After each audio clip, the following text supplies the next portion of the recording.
Oh, hey there. Welcome to Bean Basics with Bob and Michelle. Welcome to sunny Saugatuck and welcome to our home and kitchen. Today we're talking about the Bodum French Press. And the Bodum French Press is one of the most fun and easy ways to make coffee. It's fun because you look like a coffee expert while using it, and it's easy because it doesn't really require any complicated measuring or anything like that. Bodum makes it easy because it has these lines. Like this right here is basically where you fill your coffee up to. And then they say, fill the water about an inch from the top of the spout or the bottom of the spout, right about here. Now, it does follow the golden rule. I've measured it all out, and the golden rule is about 1 to 2 tablespoons per 6 ounces of water, but they do that. Really quick, I'm going to preheat the pot. You could just get some hot water in there. I like to preheat things like the pot and the cup. It makes things easy and it makes them taste better. So while that's sort of, we take the chill off of that, I want to talk about grind for a minute because that's really important with a Bodum. It's a little bit different than using an auto drip or a Chemex. This right here is a typical grind for auto drip or the Chemex.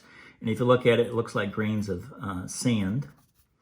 And then Bodum recommends a very coarse grind. And these look more like granules, if you'll see.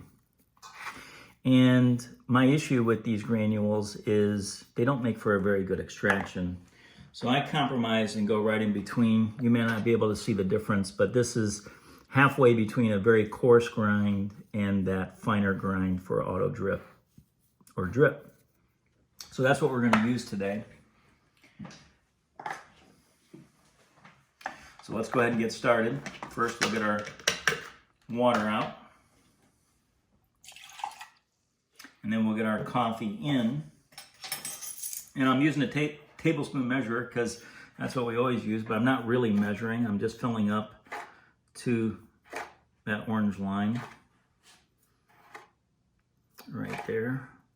I think we're almost there. Let me take a look, give it a little shake. Yep, I think that's good. And the test is whether I can push the plunger all the way down without it sticking up, and I can. And there should be just a few grounds in the bottom, and there is, and that's ideal. So now Bodum's concern about using a grind that's too fine is this sieve right here, this thin wire mesh will get too clogged and it'll create sort of a gas pressure, steam pressure, and try to push that back up. But I've tested this and it works fine. So there's two things we're gonna do a little bit different and should make your French press coffee be the best you ever had. And one is we're going to bloom the coffee, and two, we're going to remove the scum. And I know that sounds kind of weird, but that's what we're going to do. Yep, our water is ready to go in our kettle. So the first thing I'm going to do is add water. And I'm only going to fill it about 1/3 full. And the reason I'm going to do that is I'm going to bloom the coffee. And we're going to let that bloom for about 30 seconds. Alexa, set a timer for 30 seconds. 30 seconds, starting now. Okay, that's good. And I'm going to give it a little bit of a stir because we want all the grounds to get saturated with water. There we go. The other thing blooming coffee does is there's carbon and nitrogen gases trapped after it's been roasted. And if you let this sit for about 30 seconds, those gases will come out, which is great. Alexa, off.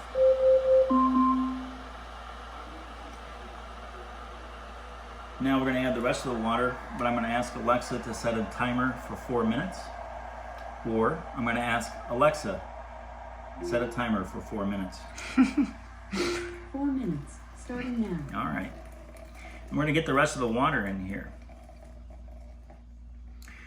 Now 4 minutes is the steep time, and you know The magic of that is that whether it's auto drip or the Chemex method, it always seems like coffee's steep time is about 4 minutes, and nothing's different here.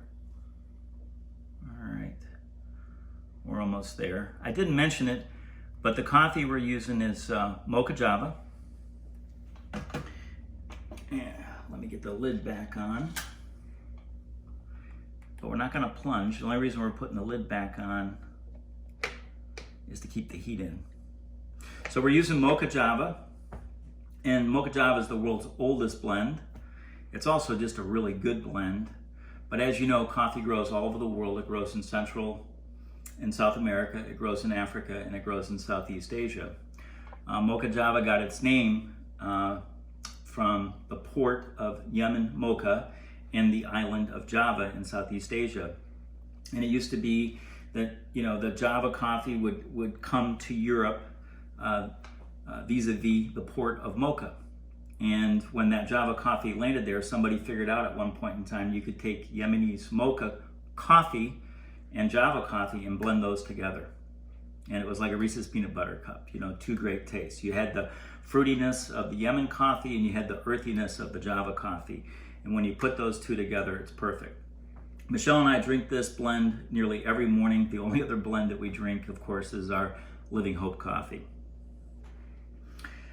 Now, you can get this at BIGGBY.com, but we also prefer that you get it from one of our owner-operators, our franchisees at their Biggby Coffee Cafe, and they'd be happy to get you a pound of this. They'd be happy to grind it for you, coarse, or they'd be happy to give it to you whole bean. And speaking of our owner-operators, you know, I started the first cafe back in 1995 in East Lansing, Michigan, with my partners. And in those days, we were just shopkeepers, and we did things like cash and pulled shots and steamed milk and so on. But today, the company's grown to 250 cafes, and we're 100% franchised. And our franchisees, which we call owner-operators, are small business people. And they're small business people just like any other small business out there, except they're part of this franchise system. And the franchise system gives them some key advantages. We provide systems for them, we provide recipes for them, we provide marketing for them, and we provide support. And that really gives them a leg up as a small business owner. And what we like to say is that they're in business for themselves, but not by themselves. And so franchising sometimes can be confusing, but it's a very unique, symbiotic relationship that works out for everybody. Now, the thing is, it's most likely that a Biggby owner-operator is your neighbor because they're locally owned and they're the person just down the street. And I think the thing of significance of that is that essentially the profits stay in the community, just like any other small business owner that you might know in your community. And that's pretty special. All right, so this has to steep for 4 minutes. We're not plunging it, but the next thing that we're gonna do on this is we're gonna remove the scum. And the reason we remove the scum, by the way, doing French press is very similar to cupping coffee. Cupping coffee is when you test Alexa off.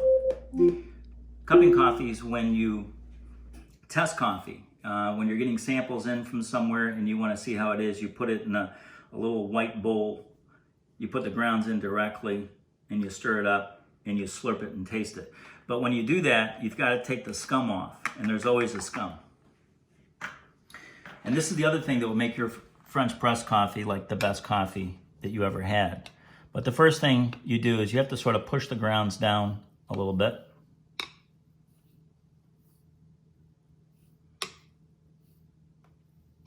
There you go. And you see that little froth coming to the top there? That's considered the scum. Okay. So it's best to use 2 spoons to do this, and we're just going to try to ease it up to one side, not take coffee grounds, but just simply grab that foam that's sitting on top. That foam has got bitters in it that aren't that pleasing. There we go. I think that's probably good enough. And now we're going to get our lid back on and we're going to start plunging. Now plunging is where the moment of truth is. That's where we find out whether our grind is too coarse or too fine or just right. Because if it plunges too easy, it means your grind was too coarse. If it plunges too hard, it means it was too fine.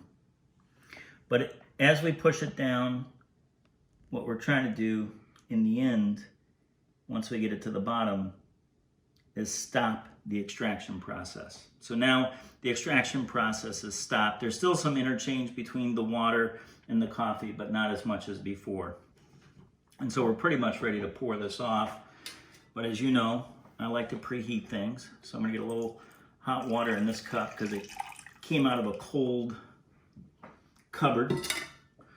Just give that a little bit of a swirl and pour it off. And now I'm going to pour a cup of coffee. And when pouring a French press, it's really best to stay at a 45-degree angle like this because there's a lot of sedimentation in this coffee. And we're trying to leave that sedimentation behind at the bottom. And it's a little bit like decanting a wine. All right, there we go. That's good. And then, you know, we used all of our water in our thermal carafe. But if you weren't pouring a second cup for somebody else right away, you would want to get this in a thermal carafe to keep it hot. Because leaving this water and these grounds in contact with each other will just make this stronger and more bitter, and that would not be desirable. So if you're looking to have that second cup yourself, my recommendation is get it in a thermal carafe. All right. Now we're ready. And our cup of coffee. Let me take the first sip.